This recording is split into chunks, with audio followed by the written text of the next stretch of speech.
Bobby Valentine signs up for a regular radio spot on a New York station. And I'll tell you why that means the circus has most definitely come to Fenway Park. Hey everybody, it's Paulie. Welcome back to This Week in Red, where we're talking all things Red Sox and Major League Baseball. So if you haven't heard the news, Bobby Valentine has decided that he's going to do a regular radio spot on ESPN 1050 AM in New York with, get this, the afternoon drive host, who just happens to be Yankee play-by-play announcer on Yes, Michael Kay. I mean, what is Bobby Valentine thinking here, folks? You know I did a clip a couple weeks ago saying that I thought it was unfair to judge Valentine before he even had a chance to go out in the field and manage this team, that we should give him some time as Red Sox manager to see how he blends with this team and see what kind of in-game manager he really is with this roster. But you know what? This news annoys me to no end, and to me, if you want to go crazy about this and say that Bobby Valentine's out for himself and he isn't putting the Red Sox first and foremost, I'm all for it.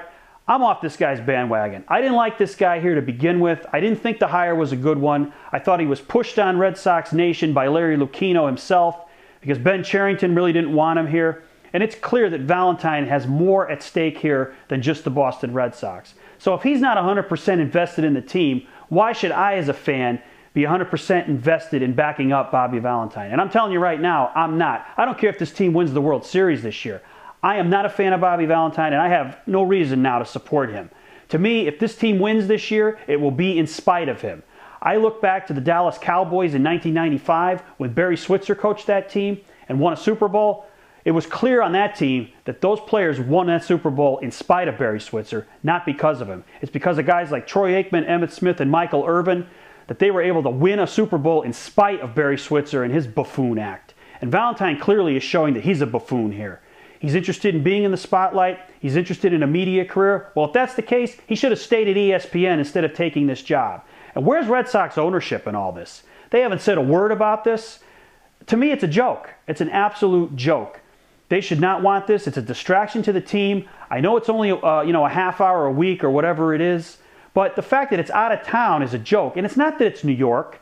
It doesn't have to be a bad thing just because it's New York. I don't care if it's Baltimore, Kansas City, or Alaska. It doesn't make any difference. Bobby Valentine should not have a weekly show in a market outside of Boston. His responsibility is to answer questions to the Boston media because he's the manager of the Boston Red Sox. Now, I'm not saying that he shouldn't go on other stations from time to time. Terry Francona used to do it. From time to time, he'd go on WFAN every few months or whatever if there was a big situation with the Red Sox, but not a weekly spot. It's a joke. And the fact that Red Sox ownership hasn't spoken up should cost them fans this season. I think casual fans, if the Red Sox don't win, they're not going to come to Fenway Park. It's that simple. And bringing Valentine into the mix, to me, was combustible from the beginning. It's because he does things like this that aren't focused on the field that make him a bad choice, not just in Boston, but in any major media market.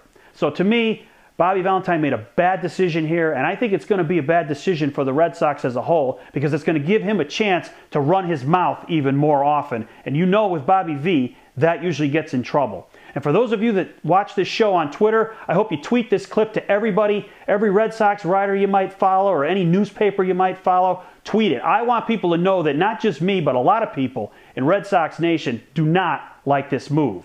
So what do you think? Are you in favor of the Bobby V weekly show in New York, or do you think it's as much of a joke as I do? Thanks for watching. Don't forget to subscribe and tell all your friends about This Week in Red.